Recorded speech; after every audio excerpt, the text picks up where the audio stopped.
Sam knew who was standing at her office door without looking. She called out without taking her eyes off the computer screen. "It better be important, Willow. I'm working on a big project."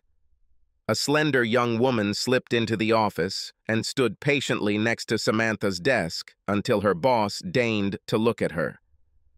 After another minute, Sam pushed away from the keyboard and leaned back in the swivel chair in her luxurious office, her expression a mixture of impatience and love for her assistant. "She's like an extension of me," Sam thought, looking at the woman she had known since college. They lived in the same room back then and got along so well that after graduating from college, they continued to live in the same apartment. She would probably still be living with me if I hadn't found Mac.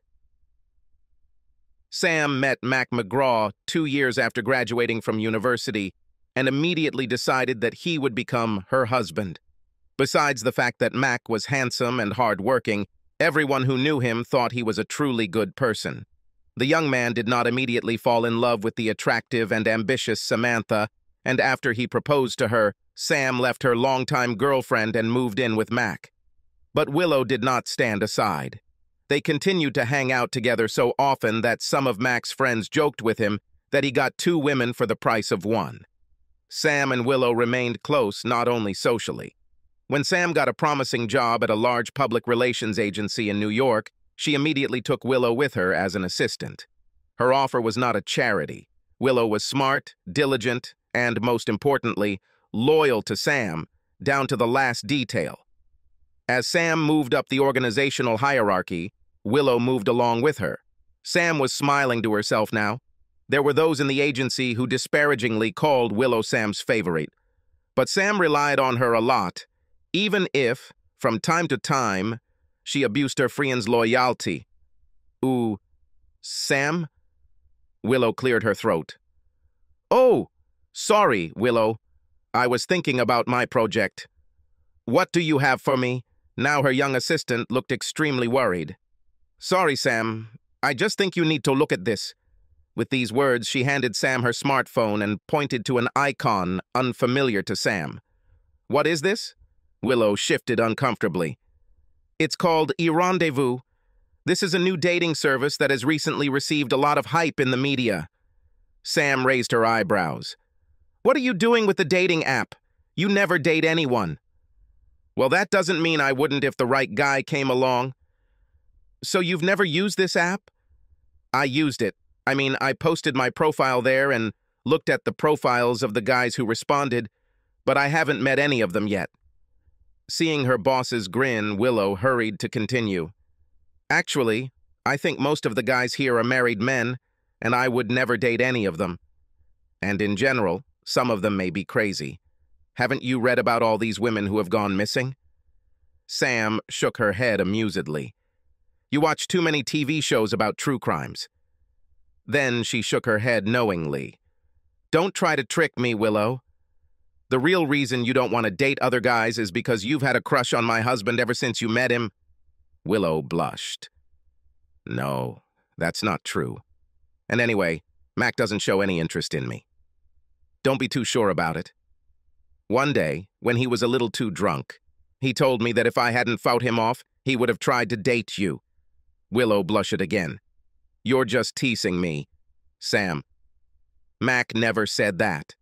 And besides, even if it were true, I would never do anything to hurt you." Sam decided that she had tormented her friend long enough already. Pointing to the icon, she asked, "So why did you want me to look at this?" At this, Willow's face dropped. "Oh, Sam, I made a new contact today. I think you should take a look at it." Taking her smartphone back, she clicked on the icon and logged into eRendezvous. When it connected, she tapped the screen again and then handed the phone to Sam.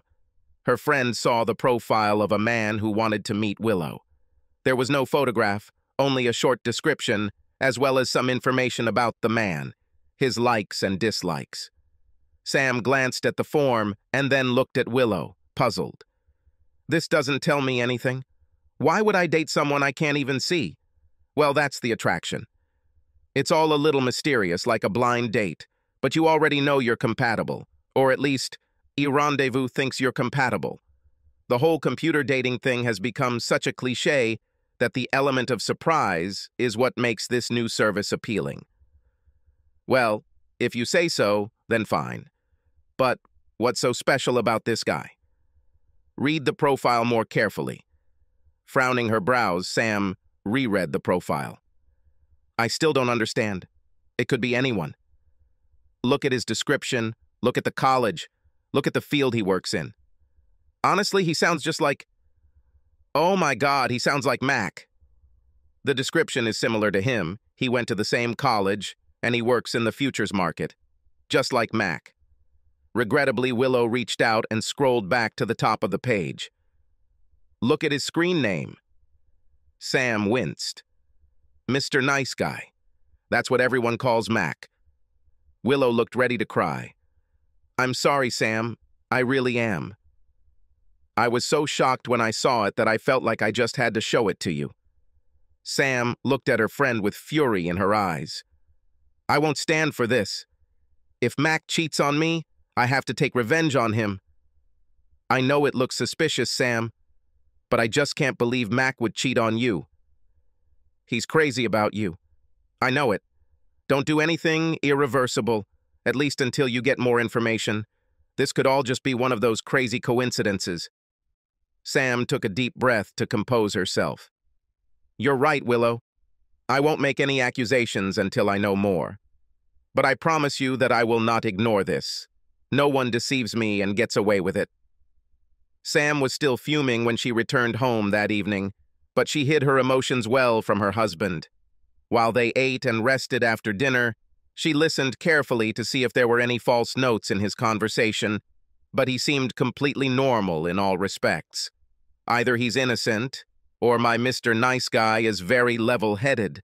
I thought I knew him so well, but now I'm not so sure. She decided that the first thing she should do was check his phone, but she couldn't figure out how to do it. Mac usually always kept his smartphone in his pocket. And even if she could get it, Sam knew that its screen was encrypted with a number she didn't know. She had been confused most of the evening, but the opportunity presented itself as they were getting ready for bed. He was brushing his teeth when he said to her, "What's the forecast for tomorrow? Will it rain?" Instantly, she knew what needed to be done. My phone is in my purse in the living room. Let me check yours. What's your code? He gave it to her, and she took his iPhone from the dresser. Looks like there's a 60% chance of rain, she called out to him, frantically scrolling through his apps. When she saw the familiar iRendezvous app, her heart began to pound. But before she could open it to check his activity, she heard him leave the bathroom. Hastily putting the phone on the nightstand, she turned off the lamp so that he wouldn't see how pale her face had turned. He soon fell asleep, and she lay awake for a long time, angrily tossing and turning. When Samantha walked into her office the next morning, Willow was already waiting for her. One look at the boss's face, and the girl rushed to hug her friend's shoulders. "Oh, Sam, I'm so sorry. Tell me what happened." After Sam revealed what she found, Willow was devastated. But then hope appeared in her eyes. Just because you found the app doesn't prove that he's cheating on you. I still can't believe Mac could be unfaithful. There must be some other explanation. I doubt it, Sam snapped. It looks too much like a coincidence.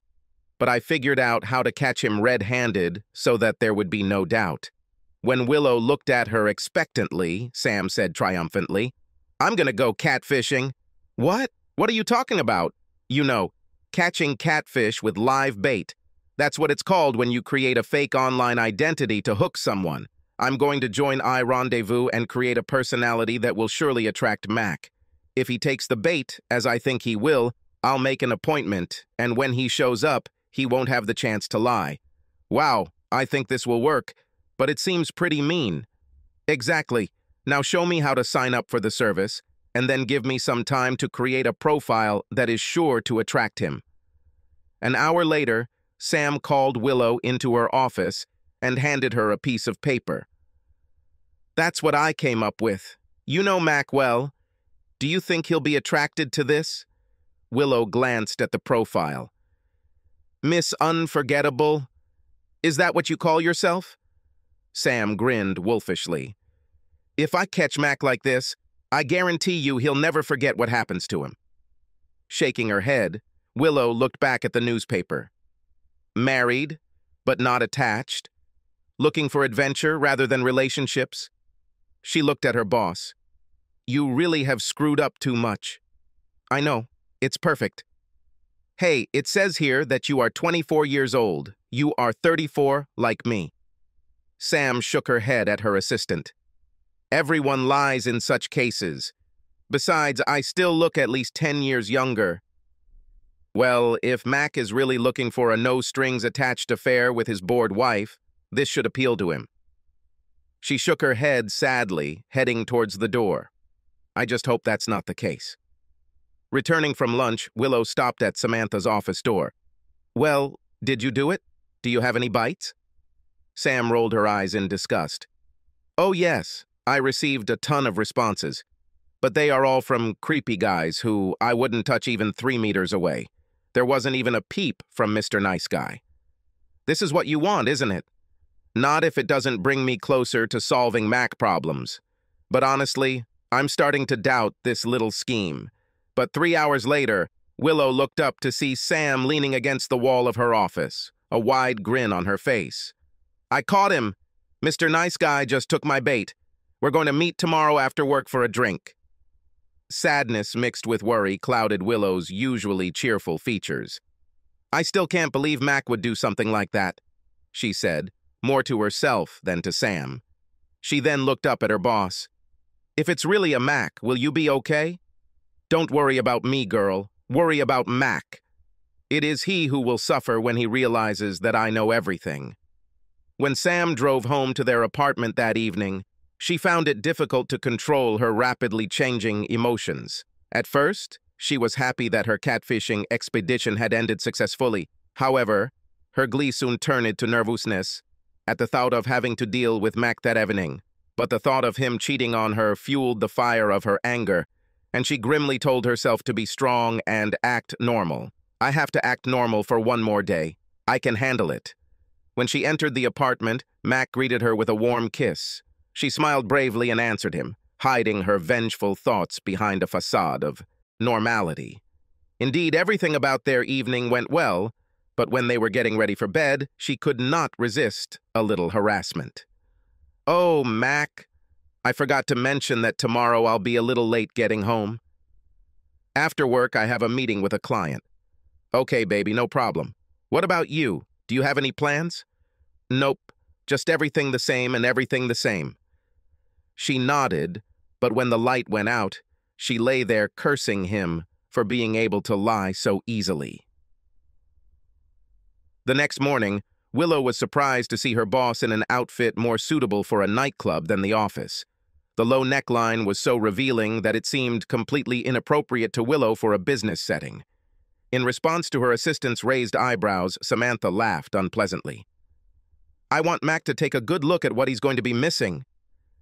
As the day wore on, Willow became increasingly anxious about the upcoming confrontation. Just before leaving home, she stopped by Sam's office. Are you sure this is a good idea? Absolutely. I can't wait to see the look on Mac's face when he realizes he's been caught. Do you want me to go with you, for moral support? Sam laughed. No, I think I can handle this without you.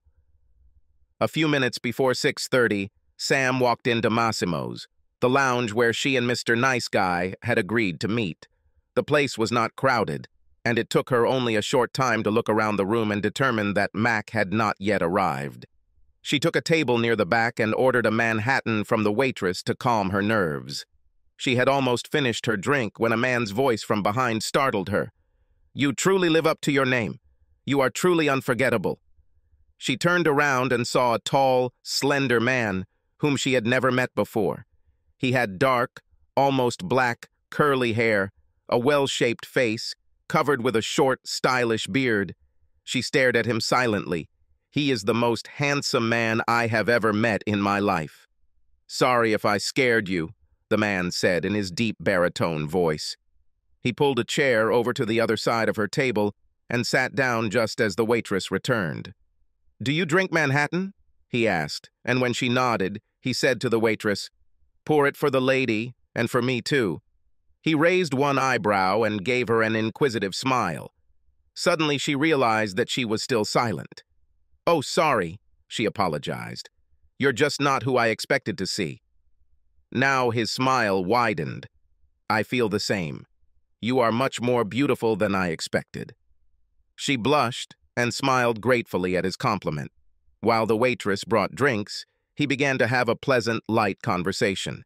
He had a natural sense of humor, which quickly endeared her to him. "I have a confession to make," he said, leaning towards her. "I lied in my profile. In fact, I am 8 years older than I indicated. Seeing how young you are, I hope this doesn't put you off." "Oh no, not at all." "Actually, I like older men," she replied, choosing not to correct his misjudgment of her actual age. "I don't do this very often," he admitted a little later. "I recently got divorced and I'm just starting to return to social life. But enough about me. Tell me about yourself." With that, he began asking her about her life, and she found herself sharing more information than usual.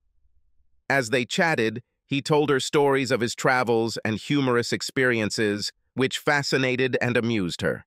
As she sat listening to that deep voice and looking at his face, a thought flashed through her mind.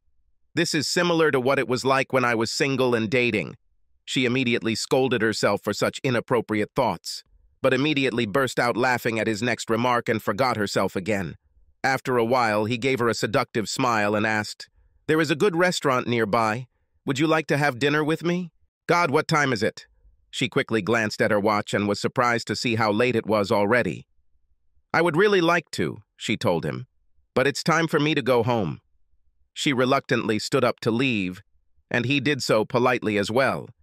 He then reached across the table and lifted her left hand to look at the engagement ring. "Your husband is very lucky." He smiled. Having released her, he continued, "You know how to contact me. I would like nothing more than to see you again. But if this is not destined to happen, this evening will still be unforgettable for me." He then approached her, kissed her on the lips, and walked away, leaving her stunned and flushed. When Sam returned home, Mac was already waiting for her. "How was the meeting?" he asked. "Oh, great. Just business."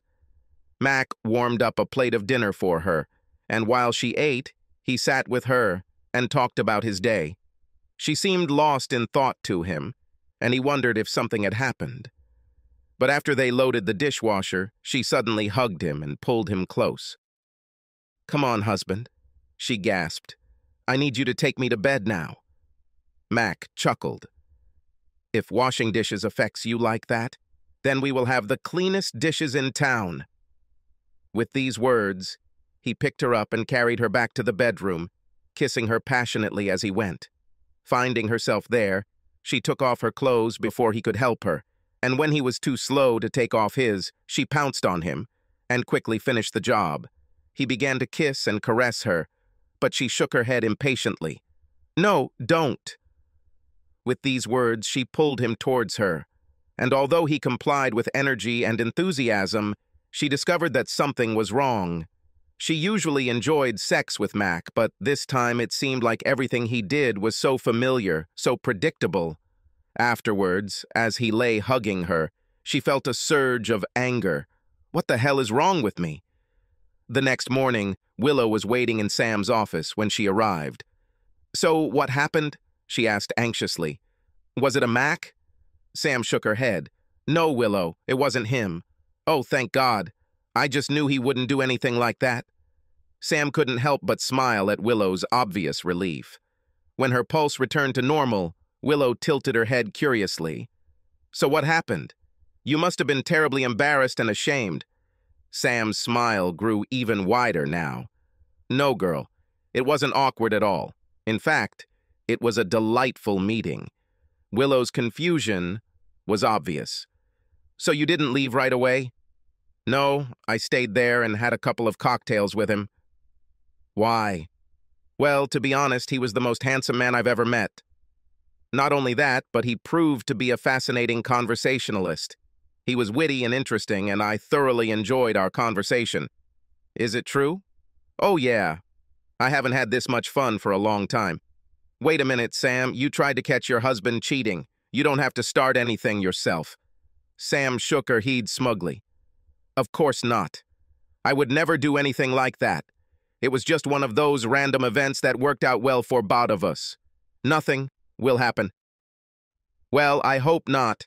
With that, Willow returned to her work area to finish her work. Sam started reading her email, but got distracted by thoughts of Mr. Nice Guy. Even as she resumed work on the advertising campaign she was developing, she continued to remember the details of their conversation and the way he laughed while telling one of his charming stories. Later, after a light lunch at her desk, she found it almost impossible to bring her mind back to work. I haven't felt this way in ages. After wasting almost the entire day, she finally made an impulsive decision. Picking up her smartphone, she used the iRendezvous program to send a note to her new friend. I'd really like to see you again. If you're still interested, meet me the day after tomorrow at noon for lunch at the Midtown Hotel Bar and Grill. After sending the message, she sat in silence, surprising herself. This doesn't sound like me. I don't do anything like that. But the thought of seeing him again increased her desire. She spent the rest of the day checking her phone every few minutes to see if he answered. But there was no answer, and she finally gave up and went home. When she got to their apartment, she felt sticky from the day and decided to change clothes and take a shower. Just as she slipped under the jets, Mac arrived and returned to their bedroom to change into his suit. At that moment, Sam's smartphone made a sound that Mac didn't recognize. It could have been some kind of customer emergency alert. I better check it out for her. But when he picked up her phone, he was shocked to see the iRendezvous app. Just a minute. It's that damn app that the guys at the office installed on my phone as a prank. Why the hell would Sam have it on her phone? A moment later, he was even more shocked when he read the reply from Mr. Nice Guy. I was hoping to see you again. Can't wait to meet you in Midtown. See you at noon. Is Sam really meeting some lover at the hotel on his lunch break? What is she up to and how long has this been going on? Hearing the sound of the shower turning off, he hurriedly put her phone back in its place. If I ask her about it, she will simply deny everything, and I will not know more than I know now. I need to wait until tomorrow and try to figure out what exactly is going on. Angry, he quickly finished changing and left the bedroom before Samantha came out of the bathroom. Walking out into the living room, she greeted Mac normally. But as they went about their evening activities, Mac noticed that there was some kind of liveliness in her behavior, and this only increased his suspicions. That night, it was he who lay in bed and suffered long after the lights went out. The next morning, Mac secretly kept track of what clothes his wife had chosen, but her choice did not arouse suspicion. Ordinary underwear and a Diane von Furstenberg dress that reached to the knees. He didn't notice that just before leaving for work, Sam slipped into the bedroom and put a set of Victoria's Secret bra and panties in her attaché case. Sam's morning at the office started out normal, but as the time approached midday, she became increasingly agitated. Willow noticed her nervousness and wondered what was bothering her boss. Finally, Sam took her attaché case and went to the ladies' room to change. Just as she was checking herself in the mirror, Willow walked in on her. Her eyes darted back and forth between the underwear Sam was wearing and her casual underwear lying on the sink. She screamed in horror. "What are you doing?" Sam frowned and quickly tied her dress. "Listen, Willow, you don't have to say anything about this to anyone. Now let me go. I have to go to a lunch meeting." Passing by her stunned friend, she patted her on the cheek. "Now remember, don't say a word to anyone." With these words, she headed towards the elevator. When she entered the lobby of the Midtown Hotel, Sam saw that her companion was already waiting for her. When he rose to greet her, she hurried to him and kissed him passionately. "Damn lunch," she whispered in his ear. "We both know why we are here. I have a room reserved upstairs. Are you interested?" He looked at her with hungry eyes. "Very." They quickly walked to the elevator and once inside, warmly embraced. "Since I met you, I can't think about anything else." She sighed as he pulled her close to him. Before the hotel room door could close behind them, Sam began tearing off her clothes. She deliberately chose a sheath dress so that she could untie it and show off her underwear effectively. But now she was so excited that as soon as she dropped her dress, she immediately started taking off her bra and panties. When her lover saw what she was doing, he began to tear off his clothes. Sam was delighted to see his lean, toned body. Soon they were lying in each other's arms. He then turned her over on her side and smiled at her. "You lived up to your name again. It was truly unforgettable. Do you have time to repeat it again?" She glanced at her wristwatch and hesitated, but then reluctantly shook her head. "As much as I want to, I need to take a quick shower and get back to my office." "I certainly understand." She slipped out of bed and hurried to the bathroom to shower. When the water temperature was perfect, she carefully put on the complimentary shower cap to protect her hair. When she stepped under the water, she felt a breath of cool air, and suddenly it was behind her. Taking the soap from her hands, he began to lather her while she leaned her back against his strong torso.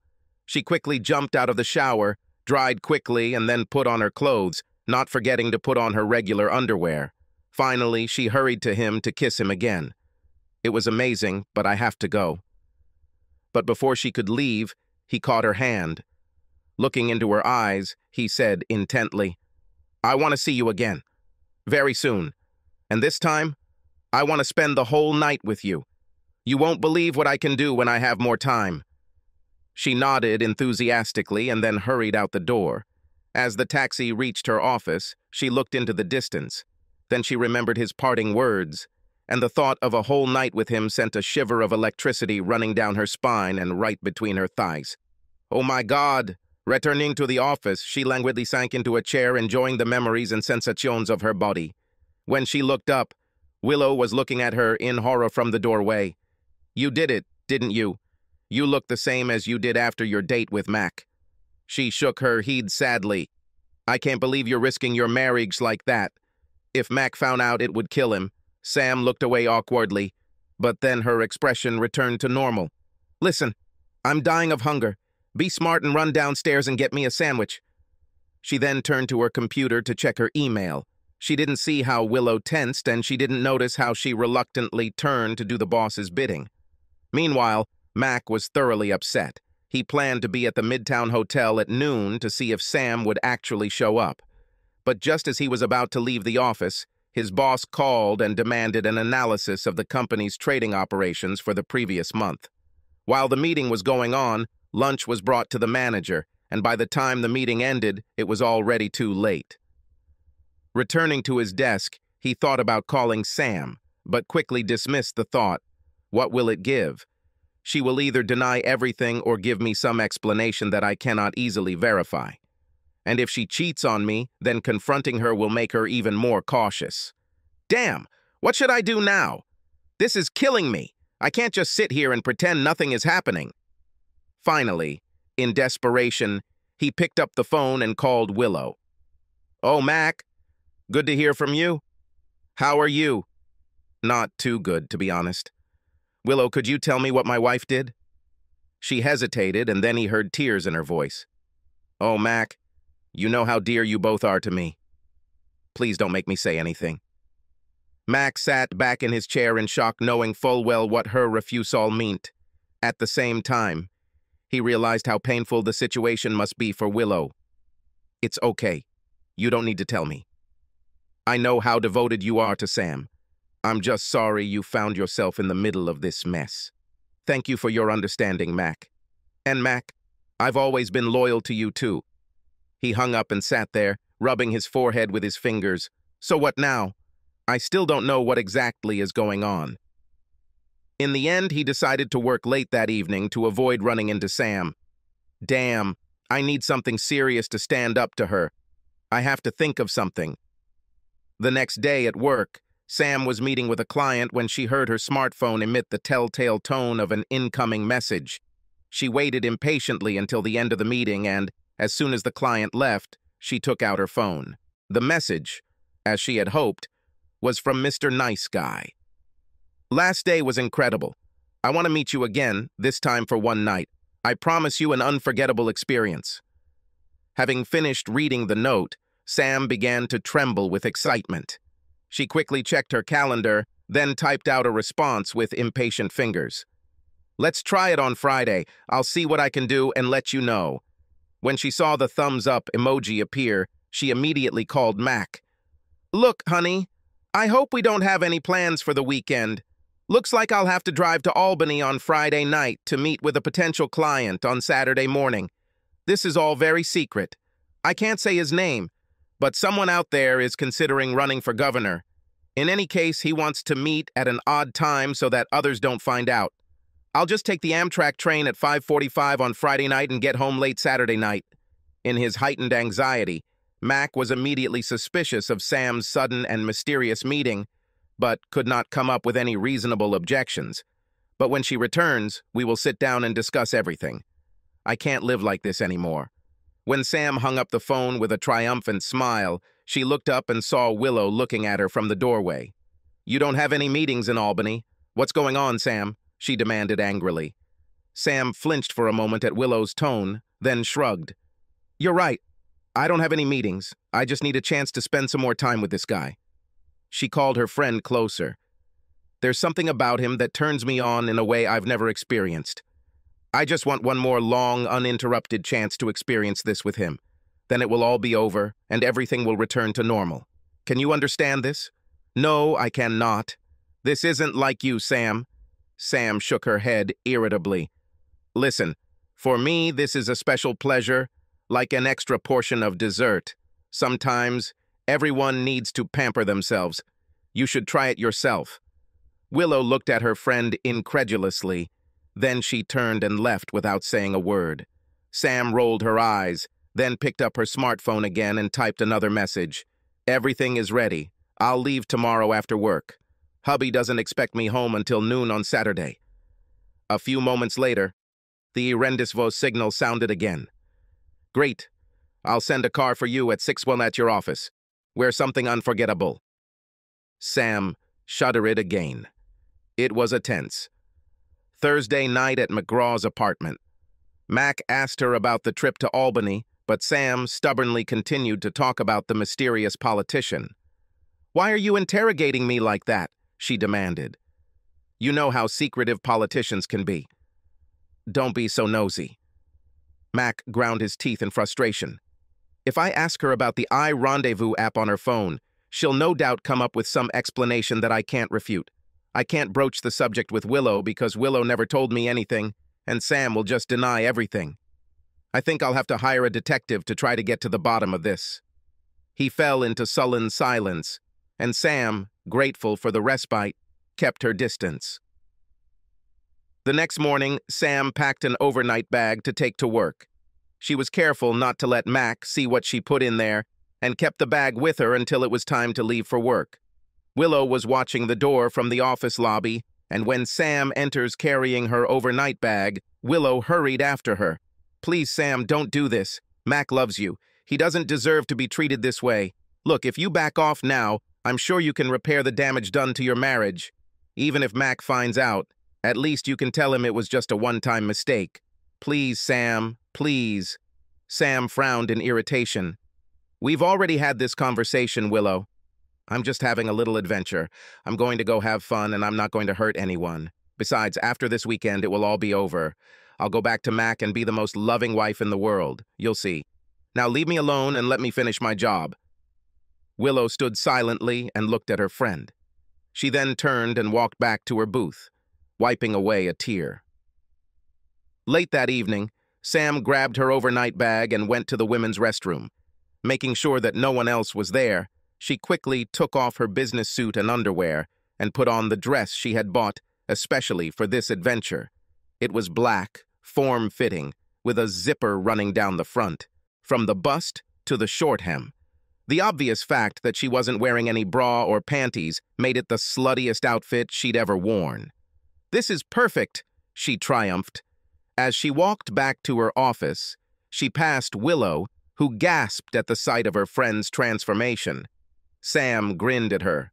Willow turned on her heel and hurried back to her office, tears filling her eyes again. She sat at her desk for several long minutes, conflict clearly visible on her face. Finally, she sighed heavily and picked up the phone to call Mac. When he answered, she began to sob. "Willow, what happened? Are you okay?" "Oh God, Mac, I can't believe I'm doing this, but she left me no choice. It's Sam. She's not going to Albany this afternoon. She's leaving to meet her lover." With these words, she began to sob again. "Bitch," Mac cursed. "Stay where you are. I'm already on my way there. Sam and I will figure it out one way or another." He hung up and quickly headed down the street to hail a taxi. But Friday afternoon, New York City traffic was even worse than usual, and the taxi was stuck in traffic a few blocks from Sam's office. Swearing, Mac got out of the car, threw a bill to the taxi driver, and started to run. When he finally reached Sam's building, he noticed Willow standing on the sidewalk. She grabbed his hand.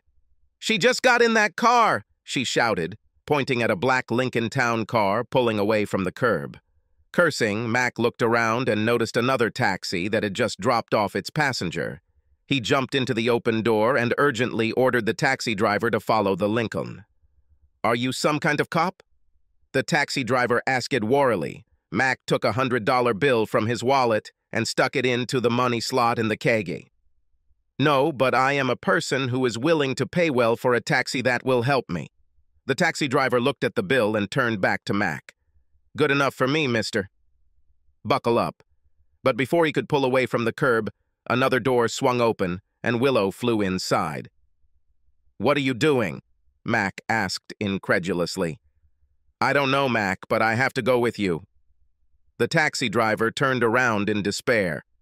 "Well, so what? Should I go or stay?" Mac looked at Willow helplessly. "Go!" he shouted, and the taxi disappeared into the traffic jam.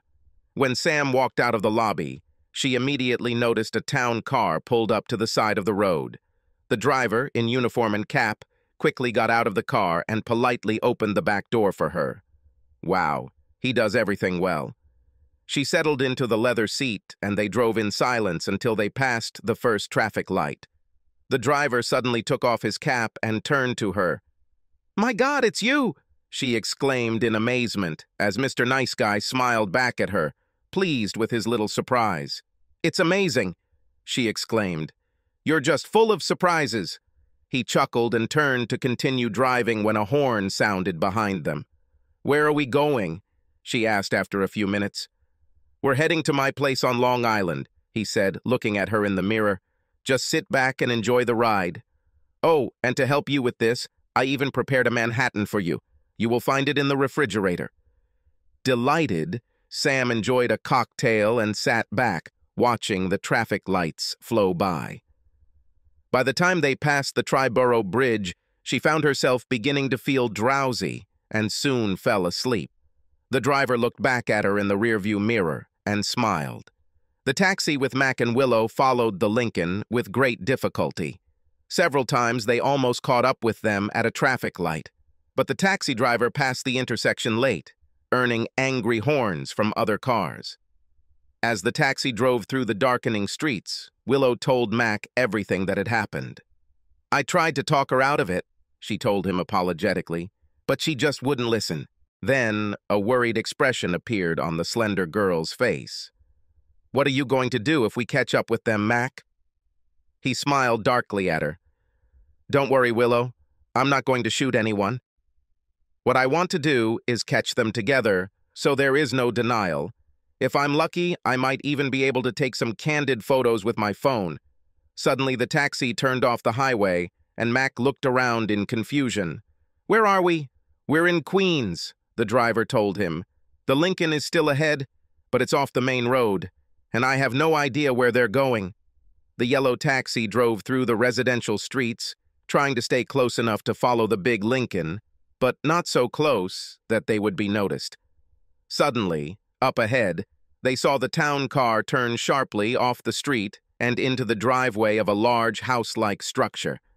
As the taxi pulled up and passed the entrance, they saw Lincoln's headlights turn over the side wall of the building and disappear behind them. The taxi driver stopped on the side of the road. "Okay, buddy. Looks like it's the end of the line." After paying for the fare, Mac looked around. "What kind of place is it?" The taxi driver pointed to an unlit sign with a Gothic inscription. Rego Park Funeral Home. "It looks like your wife is having an affair with the funeral home director." "Anyway, that's all I can do. Now you're on your own." "Listen," Mac asked him, "how about leaving the meter on and waiting for us? We don't plan to stay here long, and it will probably be difficult to find another car at this time of day. I'll add another $100 if you stay." The taxi driver shook his head. "Sorry, it's not worth it. I heard what you were saying, and I don't want to get involved in a marital dispute that could end badly." Mac tried to persuade him to stay, but he was adamant, and they reluctantly got out of the taxi. "What do we do now?" asked Willow. Mac looked around the building skeptically. "I don't see any lights on here. Let's go around the back and see if we can spot anything." As they walked around the building, trying not to make any noise, Willow whispered, "This is so strange. Why would they come to such a place?" "I'll be damned if I know," Mac agreed. "Quite a strange place for a date in the hayloft." The two of them carefully made their way in the darkness. Samantha was awakened by a low temperature. Not only was the air cold, but the bed she was lying on was hard and felt like ice. Grumbling, she tried to sit up, but found herself securely strapped to an aluminum examination table, without sheets or pads. Her dress had disappeared, and she was completely naked. Raising her head, she saw her lover at the far end of the room. "Hey, what's going on? Free me." He turned to look at her. "Oh, you're finally awake. I was afraid I made your Manhattan too strong and you'd miss out on all the fun. That may be your idea of fun, but it's not mine. Now set me free." The dark-haired man shook his head disapprovingly. "You are the same as all the other unfaithful wives. You love to get around behind your husband's back, but when things don't go your way, you want things to go back to normal. I'm sorry, but that doesn't happen." Fear ran through her, but she was determined not to show it. "Let me free myself, and we can go to your bedroom. I'll be the best little slut you've ever seen." He ignored her. "That's exactly what my wife was like. When I caught her cheating, she wanted everything to go back to how it was before. But I knew that things would never be the same again. That's why I had to kill her." Sam gasped. "And when she was gone, I found more women who were just as willing to cheat on their husbands. I had no choice but to punish them too. There are so many of them. You will become the 8th. Horrified, Sam began to cry.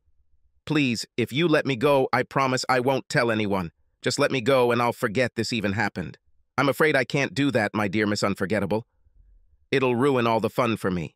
But my husband will look for me. He will call the police. They will find you and all your victims and lock you up forever. Now you're getting bored. First of all, your husband thinks you're in Albany. He won't even start looking for you until tomorrow evening. And even when he realizes you're not upstate, he'll never find you, I assure you. My job allows me to hide my secrets." "But I thought you said you worked in the future." He laughed again. "It was just my little joke. When you say you're a funeral director, you don't seem to attract many women. But in a sense, I told the truth, because the funeral service is everyone's future.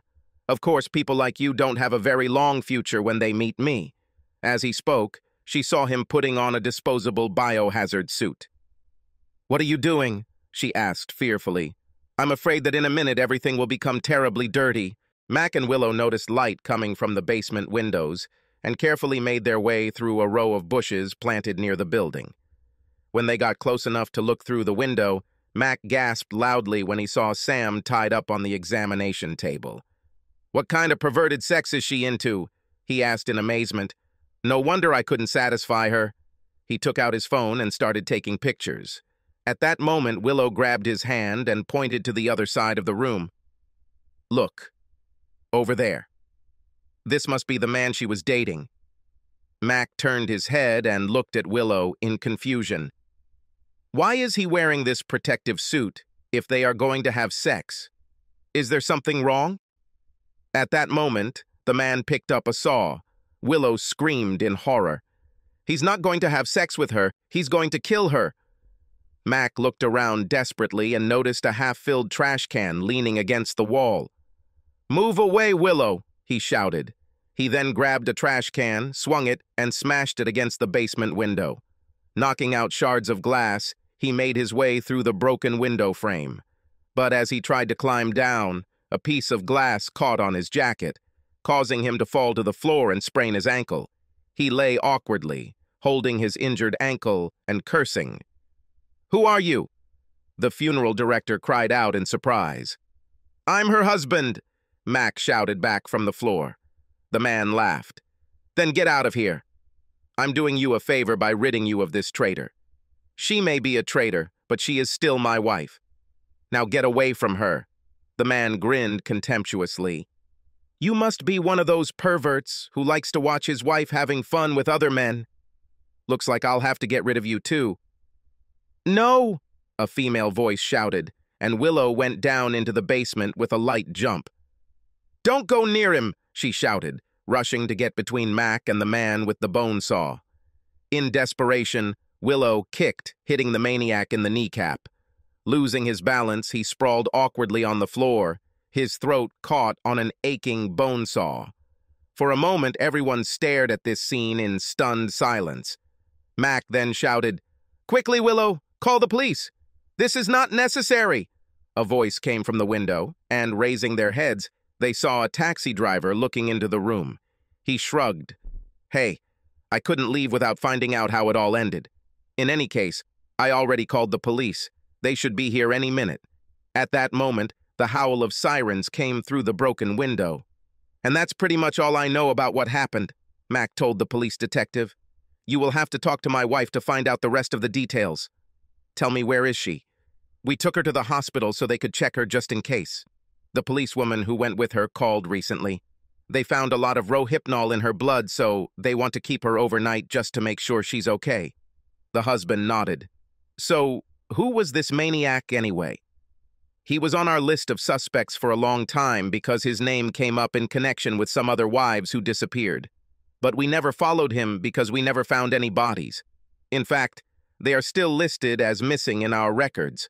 But now it looks like we'll have to get a court order to exhume some of the graves." He shook his head. "Your wife told us that she was supposed to be victim number 8. I'm afraid we'll have to do a lot of digging." Mac winced at the thought, then turned to the detective. "If there are no more questions, can I go?" "Certainly. I think you've given us everything we need. We'll call you if anything else comes up."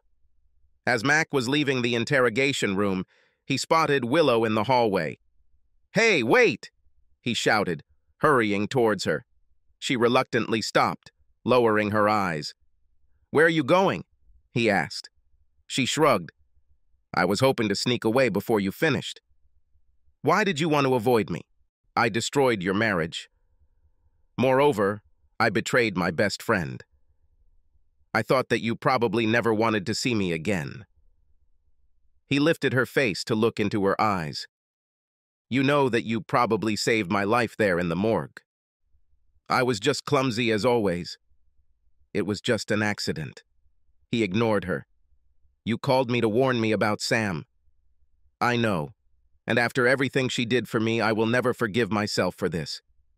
He took her by the shoulders. "She took advantage of your friendship, Willow. All these years, she's treated you like dirt, and you know it. I could never understand why you put up with it, at least until tonight. You were faithful not to her, but to me. You've been like this all these years, and I didn't even notice it. You're in love with me, aren't you?" She turned away, tears running down her cheeks. He turned her back to face him. "You love, don't you? You chose her, not me. I had to respect that. I could not." He hugged her tightly, cutting off her sentence.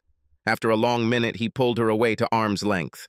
"I can't tell you these words right now because it's too early. I have a lot to overcome, a lot of anger to deal with.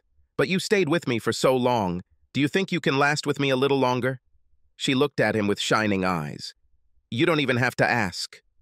Early the next morning, Willow knocked on the hospital room door, and upon hearing, "Come in," she walked in and saw Sam standing next to the bed. She was wearing the same dress she had worn when she came down to meet the town car. Instantly, both women burst into tears and hugged each other. I was sure he would kill you, Willow sobbed. He would have been killed if you hadn't shown up on time. You were so brave to come for me. Sam lowered her eyes in shame. I should have listened to you. You were right about everything. Then she smiled. But don't worry, I'm going to make it up to you. As soon as I return to work, I will make sure that you get a promotion and a big raise. It's the least I can do for you after everything you've done for me. At that moment, there was another knock and Mac stuck his head in the door. Here he is, Sam exclaimed. My knight in shining armor. She rushed to her husband and hugged his neck. I treated you so badly, but you came to my aid when I needed you most. I'll never forget this, Mac. I swear I'm going to spend the rest of my life expressing my gratitude to you, both of you.